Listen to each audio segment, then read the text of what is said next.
So I have a question for you that talking about stuff like this always makes me think of, and that is, how do you know individually, how do you know the difference between right and wrong?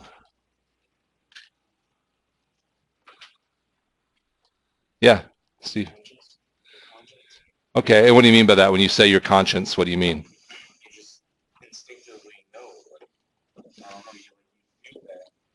Okay.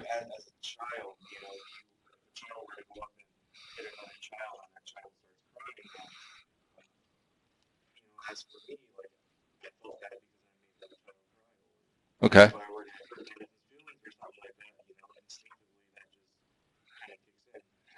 Except for with Madison, right? When you hurt Madison's feelings, you're kind of like, good.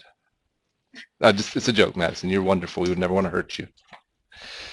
Let me ask you this. Is Stephen's notion of a conscience, is it born in you? In other words, you have it from the time you're a baby, or is it taught to you by like your parents and maybe other things? Why would you say a bit of both?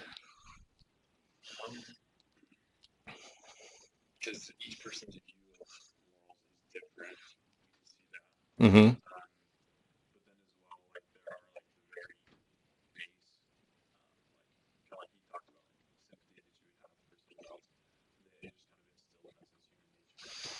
Okay, so you feel like there are some things that are common almost to all of humanity, but other things that differ from society to society, and other things that differ even from individual to individual.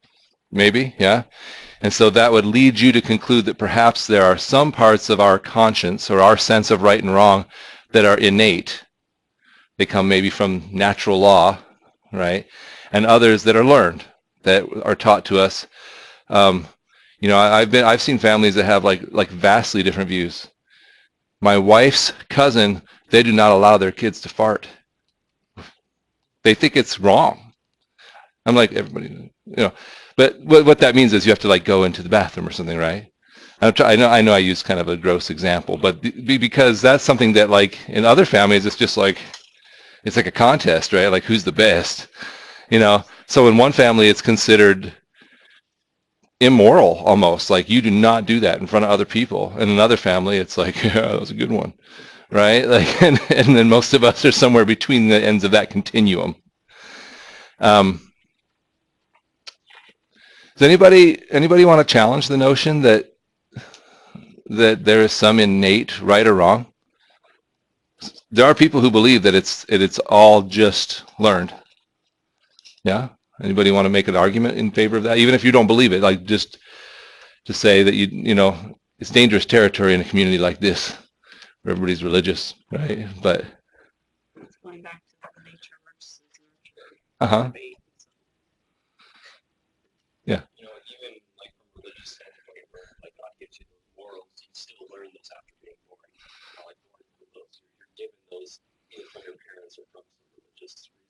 Or some other thing. Maybe. Yeah.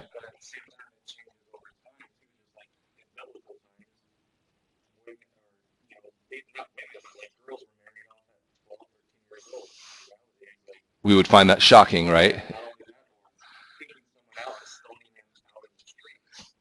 Okay. Good. So it's sometimes hard to find a common baseline of what everybody, like most people would agree, like we talked about last week, that murdering someone in cold blood is wrong. But we start to get dicier when we talk about when is it okay to use lethal force to defend yourself. Some people would say, as soon as you feel threatened, and someone else would say, oh no, you've got to do everything in your power not to use that lethal force. And most of us are probably somewhere in between those two extremes, Anyway, so this chapter is about ethics and social responsibility. Social responsibility is a challenging term because it means different things to different people. What one person thinks is socially responsible, somebody else might think is totally socially irresponsible. And so what happens is you have this sort of war of narratives, and kind of whoever controls the press kind of gets to decide what socially responsible means. All right, and so that's an interesting thing. So our learning objectives, there they are. Again, I won't read them to you. Mostly we're going to talk about ethics and what they are and how they differ from law. So these are the 3 key points they give you about ethics and morals. And the authors of this textbook, they tell you that ethics and morals they're going to use them as synonymous terms, even though definitionally they're probably not exactly the same thing. Okay? So this says, I like number 1, even though they're not precisely measurable, people generally have similar reactions about what actions or conduct can rightly be called ethical or moral. So that might be an argument in favor of either the notion of natural law, that God or the universe dictates what's right and we just sort of are learning it as we go, but it's always there. Or at least maybe of some cultural paradigm where entire cultures of people tend to share feelings about what's right or wrong, right? Do you know where, if you live in the United States or Western Europe or most of North and South America, do you know where your primary concepts of what's right or wrong come from? Like, you could say your parents, but where does that thought, a reason, come from? It does. It comes from the Judeo-Christian ethic. It comes from the Bible. Okay? Even if you're like, I'm not religious at all, I don't go to church, still, what we think about as right or wrong has been heavily influenced by those 10 Commandments and other things. In fact, if you go to places in the world where they don't believe in the Christian Bible or the Hebrew Bible, they don't have the same ethics as we do. East Asia is a really good example. I studied East Asia for a long time. That's what I did in the military. I learned Chinese and learned Chinese culture, and then conducted espionage on China. That's what I did. That was my job in the military. And it was surprising to me to find out that they don't have the same sort of taboo against lying that we have. And the reason is they believe in something called face, the N, and that it is far more important to protect someone else's face, which means not embarrass them in public. Generally, that's what that means, than it is to be truthful. So that's challenging when you're doing business deals with them, because they think they're being polite by lying to you. So whenever they don't want to agree to a term or something, they just sort of lie. Not like in a deceitful, I'm going to get you way, but in a, like I said, kind of like this, like we do polite lies here in the West, right? You know, do I look good in that dress? Oh, absolutely, terrific, right? Or whatever. So we're not lost to the idea of lying for politeness sake, but when it gets into like a business transaction, we very much value truth telling and sort of, you know, you're going to abide by the contract, right? Oh, absolutely we are. We're never going to use underage workers because that clearly makes you feel uncomfortable when we say we are. That's kind of the way they negotiate. Now that's changed a lot in the last, say, 20 years as we've done a lot more business with China and other places. But, you know, and in the last 50 years as we've done a lot more business with Japan, where they start to understand sort of our expectations for contractual relationships and we understand theirs better. But there's a cultural difference. It would be a horrible thing there to embarrass somebody in front of their peers. So much so it would kill a business deal. They wouldn't do business with you anymore if you had made them look stupid. And that, like if someone's lying to you and you call them out, you're like, hey, I don't think you're being straight with me here. You've done, because you've embarrassed them. So it's a different cultural ethic, okay?